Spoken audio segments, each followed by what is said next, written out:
Welcome to St. Patrick's Center's More Than a Soup Kitchen podcast. We're on the show today. We have the founder and executive director of Home Sweet Home, Betsy Reznicek. Thank you. Yeah, welcome to the show today. Thanks for having me. Absolutely. Thanks for joining us.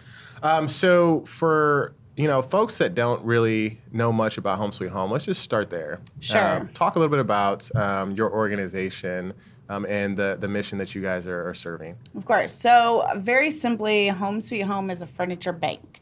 So typically when we say that, we describe it as similar to a food bank, right? So you donate food, you put it in a big warehouse, you distribute it to people who need it for a food bank.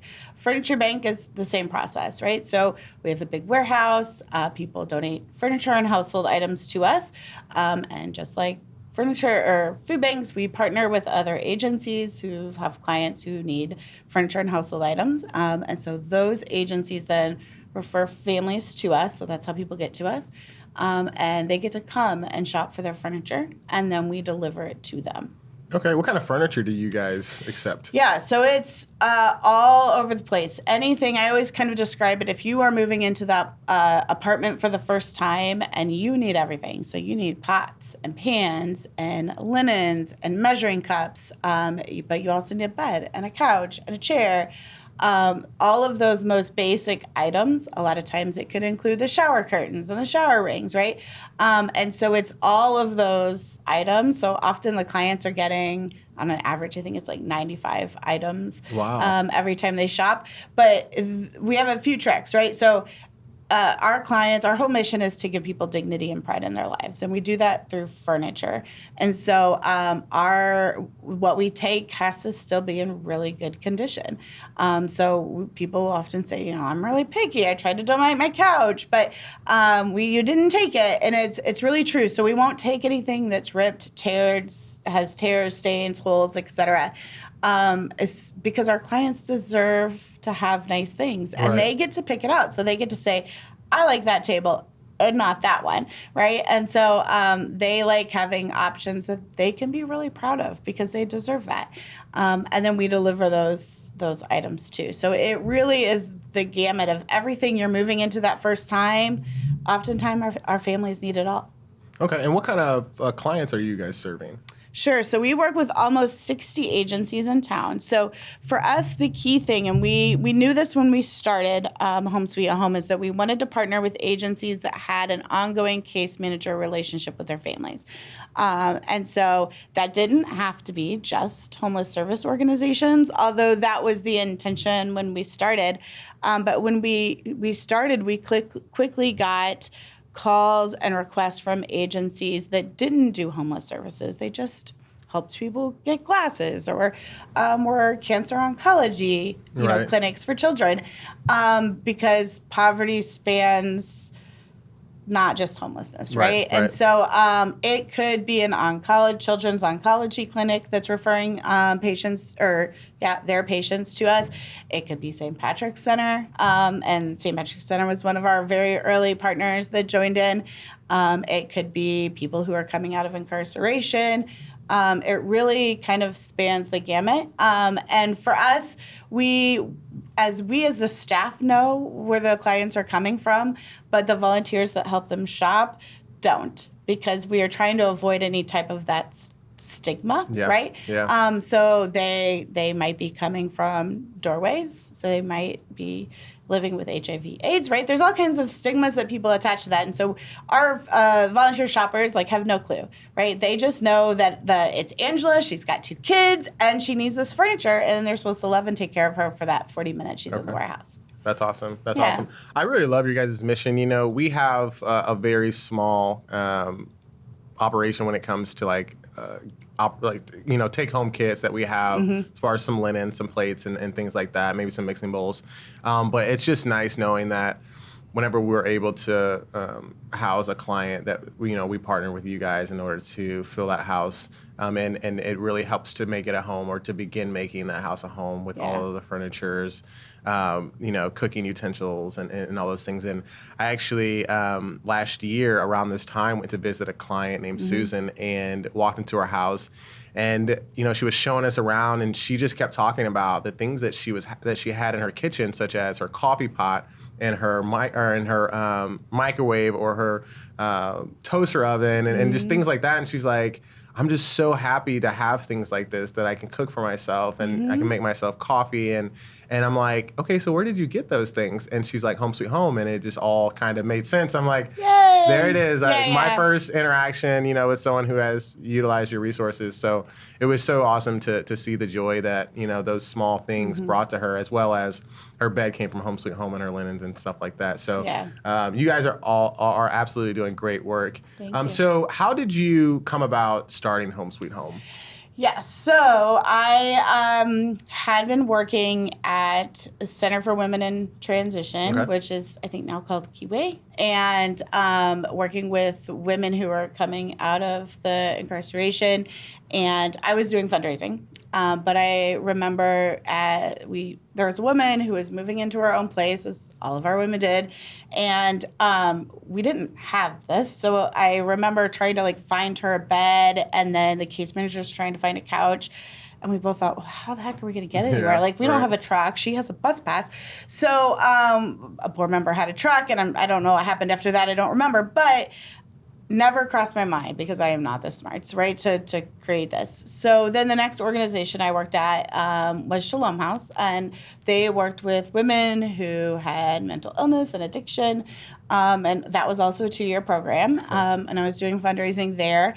And Shalom House actually had this. So they called it Furnishing Hope. It was really genius what they did. They when they started doing permanent supportive housing in the community for their women, and it was all single women, they realized if they're going to put them in housing in the city of St. Louis and provide case management along the way, that they needed to set them up for success. And that meant providing them with furniture, right? It's hard to overcome addiction and stay mentally well if you don't have a bed to sleep in, right? So, but they didn't know what that looked like. So what they did was brilliant. They went to some of their church partners. They were very Methodist, and they said, help us solve this problem. They admitted, we don't know what to do. And the church partners said, well, one church said, we'll buy a truck. And one church said, well, we have empty space. And one church said, we'll volunteer. And they came up with a concept that they called Furnishing Hope. So that's our tagline now. But and their board president would go and he would pick up furniture and they'd bring it back to the church and put it in the empty space. And so every 6 weeks or so, we would have a woman who was ready to move out. And she would go and she would pick out her stuff. And they had it all cute and set up. But they, it was every 6 weeks they were serving a lady.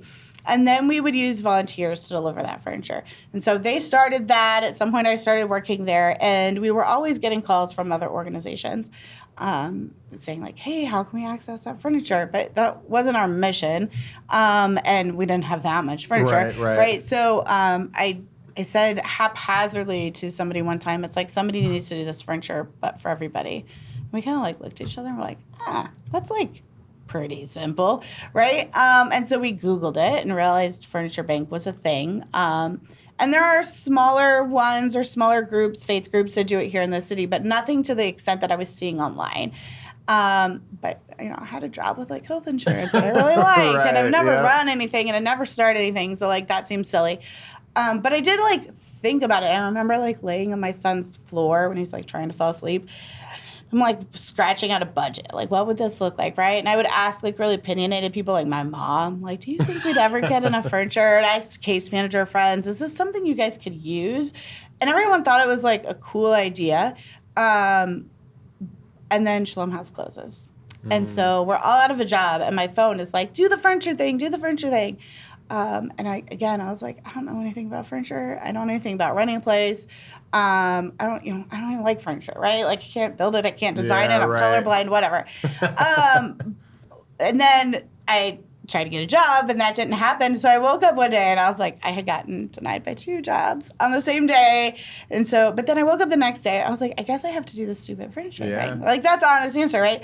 And so I called my friends, and I said, hey, let's put together a business plan and just see what it looks like. And so that was April of 2015. And by October of 2015, we had a building actually not far from here in Midtown. We had 3,000 square feet of space. We had a board of directors, filed for a 501c3. But that was it. Like, we had a business plan and a space. We Yeah. didn't have a truck. We didn't have furniture. We didn't have partner agencies. What, did you have the name by then? Well, we did. Okay, So, there but you we go. had, so yeah. So one of my old colleagues came up with the name Home Sweet Home. At the time, we had a different tagline. But at some point, I invited those people who had the original, like, Furnishing Hope. And I just said, just come see what we're doing, right? And they were like, you're really doing this. And at some point, they said, here's your truck. And this was like, I don't know, 9 months in or something. They handed us the key to the truck they had been using. Wow. And so we changed that tagline to kind of honor that original thing. Because this was not my idea. This is not I didn't come up with this. I just kind of took what they were doing in that concept of really giving people dignity and pride. And I'm really good at, like, getting people to do stuff. So that was what I brought to the table. And so now 7 years later, we've served 4,000 families in the region. Wow, that's so special. That's Yeah. awesome. So 7 years, you started in 2017. 2015? Sorry, 2015. So 7 years later, what are some growing pains that you've experienced throughout those 7 years? And you know, I'm sure you've had many reasons to just stop. But what are some growing pains that you've experienced? So it's been really interesting as a startup we grew super, super fast. So at the very beginning, there were not a lot of processes in place. We had a ton of agencies that wanted to work with us, and it was me. And I wasn't even paid. Like, I was working like a part-time job, right? Yeah. So I could pay the bills. And so we realized, okay, we have to, like, scale back the number of agencies. So for, I don't know, 2 or 3 years, we only served 15 agencies, right? We went from having no trucks to having the one truck. And then as soon as we moved into, like year 2 or so, we ended up moving to Brentwood. So now we have a 13,000 square foot space, and added a second truck because the increase for need was definitely there. Yeah. So we always have a wait list of agencies that want to work with us. But we intentionally take them on very slowly because we want to provide a good service. It's not just about serving as many people as we can, but it's more about, can we give a good service to that person today, right, and the next person tomorrow? It's more about quality over quantity. Exactly. And so as we add capacity to our fleet of trucks and our movers, then we add more agencies. So trying to be able to add slowly those agencies, but then we had that second truck. And then actually in 2020, so during COVID, we got 2 grants that allowed us to add 2 more trucks. During COVID, awesome. while everyone else is slowing down, we just, like, doubled in size and capacity. And so when you added those, still not enough. So when you added those trucks, were you able to add more movers and more agency partners? Yeah. Oh, for sure. Okay. Yeah. So we had that 15 agencies for a long time, and I think 2021 we added something like 20. I don't know. Wow. Just last year, so 2022 we've added 5. So we, kind of slowed it down. It's always funny though. I describe like it's a 3-legged stool. And for us, anyway, you need resources. So you need staff to drive the trucks and move the furniture, and trucks. And you need furniture, so household items. And then you need referrals. Okay. And at any time if those things get out of whack, that stool falls Start over. leaning. And Kevin, that gets out of whack every single day. Right? So there are times where we have all the referrals, all the movers, and all the furniture, but then we serve a lot of people, and then we're out of beds. Yeah. And so it's like, you have to stop and kind of recalibrate or reach out to donors. During COVID, there were referrals actually went down. I think a lot of agencies kind of slowed down. They weren't seeing as many families. They weren't able to get out and do the household visits they normally were doing. So we saw a dip in services, and I think, and it was because of those referrals just weren't coming in. Yeah. So we added a lot of agencies there. Now, whenever you talk about, growth, I know you mentioned like after 7 years, a lot of startups don't really make it past that point. And I know you guys are kind of going through some times right now where you're trying to figure out what's next and do you stay, do you go, do you grow, or what that looks like. Can you talk to our listeners and tell them a little bit about where you're at right now with Home Sweet Home and what your next steps are? Yeah, so since 2020, we've really remained steady in terms of we have 4 trucks, we have enough staff. Things have been great and steady along the way. However, the lease on our building is about to be up, and our rent, if we stay, which we could, will double in size, right? So we will pay twice as much in rent, and it's an astronomically high cost. It's well above market value. So do we stay? And then that means that $500,000 increase will be given to the landlords, or like ideally we would use that to serve more families, right? Like if you can hire more movers, you can deliver more furniture, you can like keep that service going. Or do we look for something else? Do we find something else that's available? You're also competing with just the market rate of warehouses right now, and the availability is pretty much none. Wow. In terms of space, especially kind of for the niche that we do. So clients being able to access us, because again, they get to come and pick out that stuff, and that's so, so important.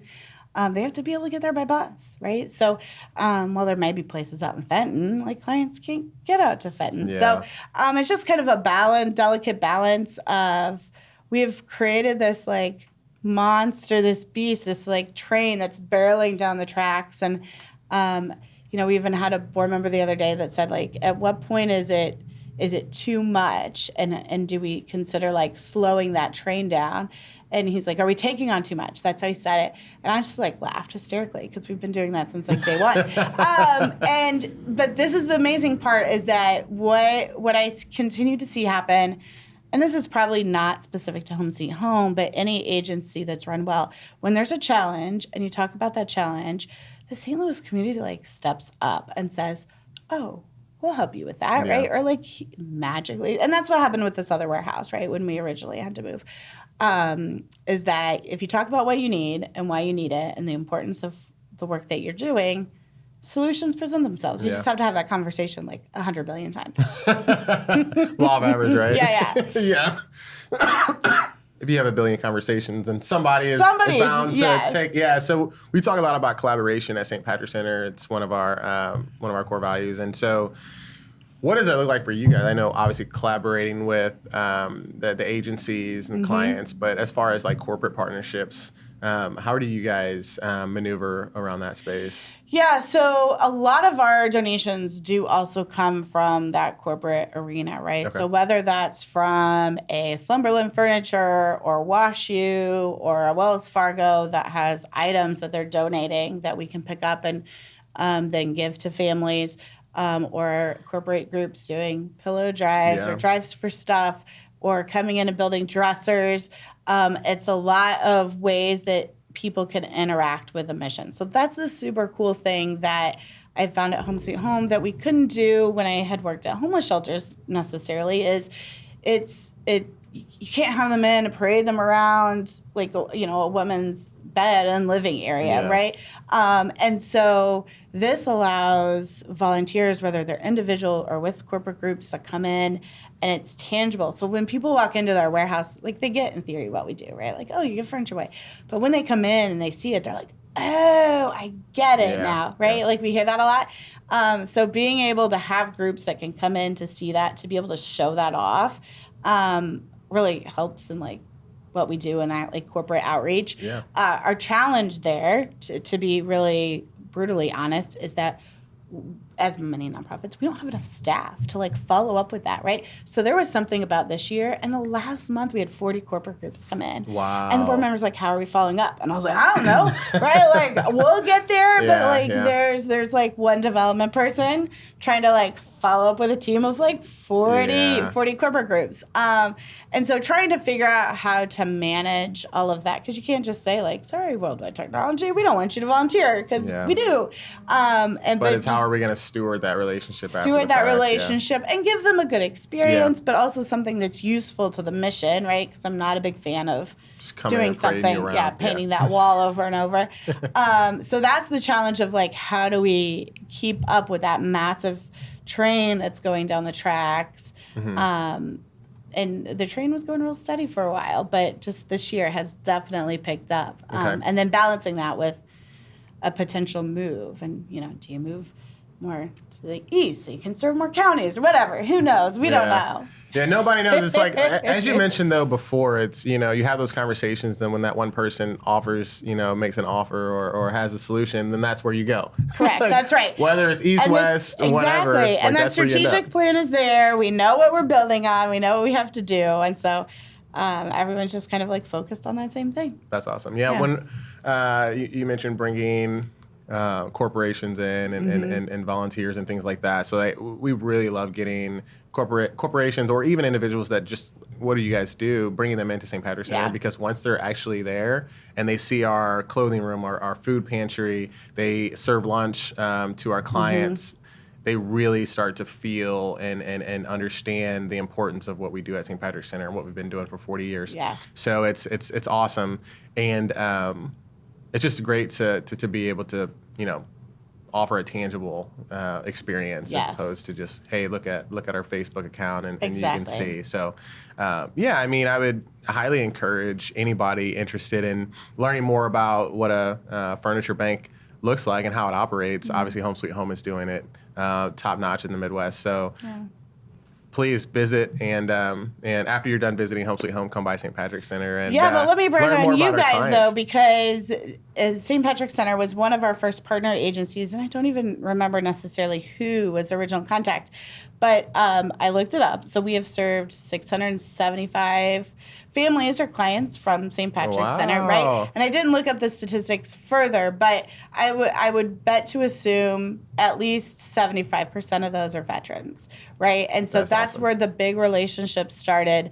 The group at St. Patrick's Center specifically that works with the veterans has been one of the most thoughtful, kind, dedicated groups of case managers to work with in terms of making sure that their vets and their clients get what they need, make it to us, but also hold them accountable, right? Like all the good social work stuff. So it's been really fun. And there used to be this guy, Kenneth, at St. Patrick's Center. Okay. And I remember when we first started, like, I didn't even have a truck then. I had a pickup truck. And Kenneth and I don't even think you're supposed to do this, but he doesn't work there anymore, so he can't get in trouble, like, went with me in the pickup truck, right? And I remember, like, we're delivering the furniture to one of his clients, and, like, she's got a baby, and we're trying to put together this pack and play, and, like, neither of us know how to do it. Right? But, the like, instructions suck. Yeah. So, it was just, like, it's so tangible, and it's been so meaningful for us to be able to work with such dedicated people, too. Yeah, that's awesome. Okay, so let's talk about St. Patrick's Center and that relationship. Yeah. Let's talk about, the clientele that we serve, the unhoused population, those that are at risk of becoming unhoused. We experience a lot of people or encounter a lot of people that are just kind of ignorant to, what homelessness looks like. And it seems that you've been in this space for a very long time. But let's go way back to maybe your childhood or, your developmental years. What were your initial thoughts of homelessness, before you actually got into the space? Yeah, that's great. I didn't have any, right? Because I didn't know anyone. And I grew up in a small farm town in central Illinois, and we never talked about it. Like, it wasn't a thing to me.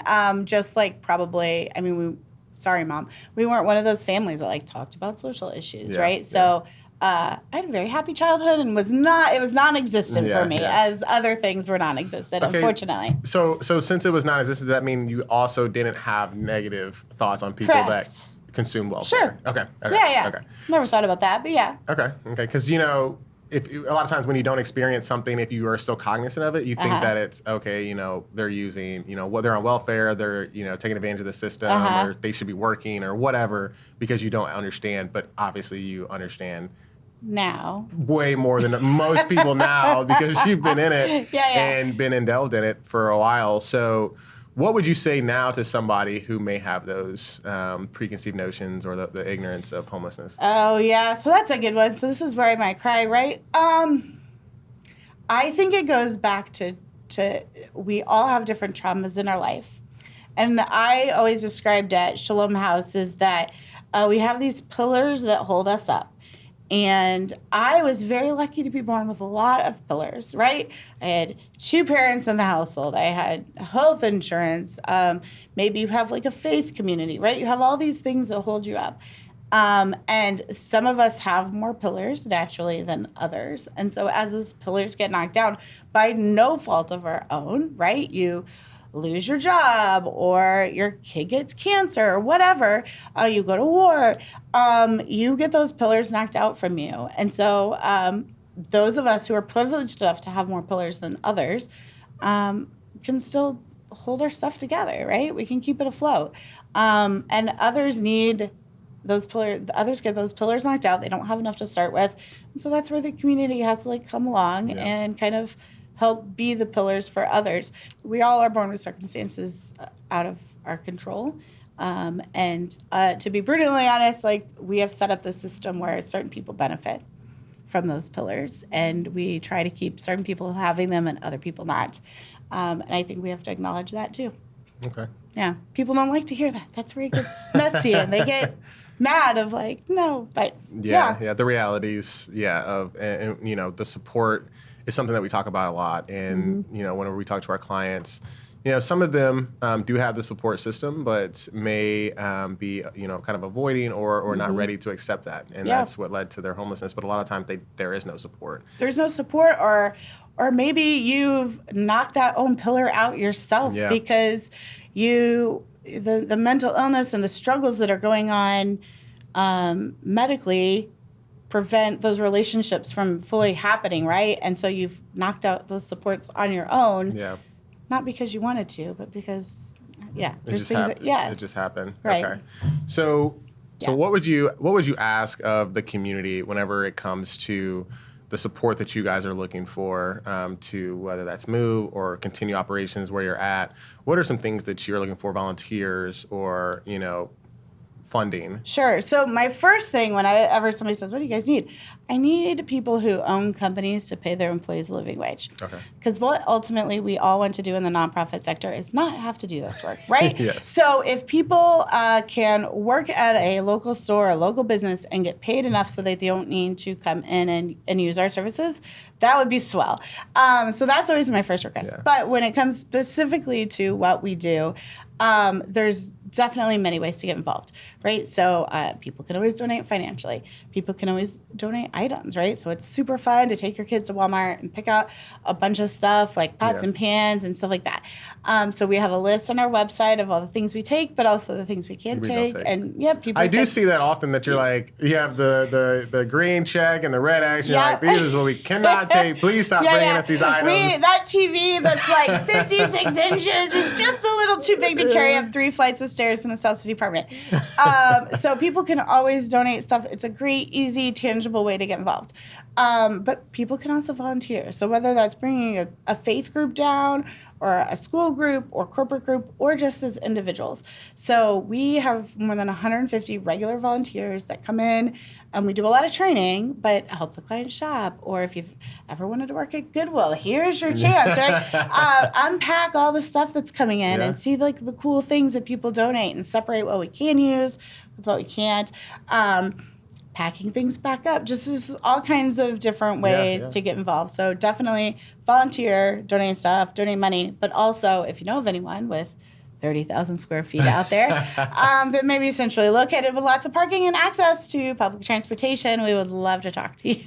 No, that's awesome. That's awesome. Volunteers, they essentially drive St. Patrick's Center, so I know how vital that is. So if you guys, can get volunteers or hopefully, that's something that you guys can utilize, I would highly encourage anybody, because I know that's also a great starting point for, investing into an organization like Home Sweet Home. So if you guys are looking for volunteer opportunities, the holidays, beginning of the year, maybe on your New Year's resolution, you guys are looking to volunteer more, feel free to reach out to Home Sweet Home or St. Patrick's Center. We both would love to have you come down and support. So Betsy, I really appreciate you joining the podcast today. Yeah, it's been great. And I look forward to learning more about what you guys are doing, because once again, my first experience a year ago with a client that has utilized your services was just amazing. So I hope that I hope to encounter that much more. So thank you so much for joining the podcast, and I look forward to connecting. Thank you for having me. Awesome.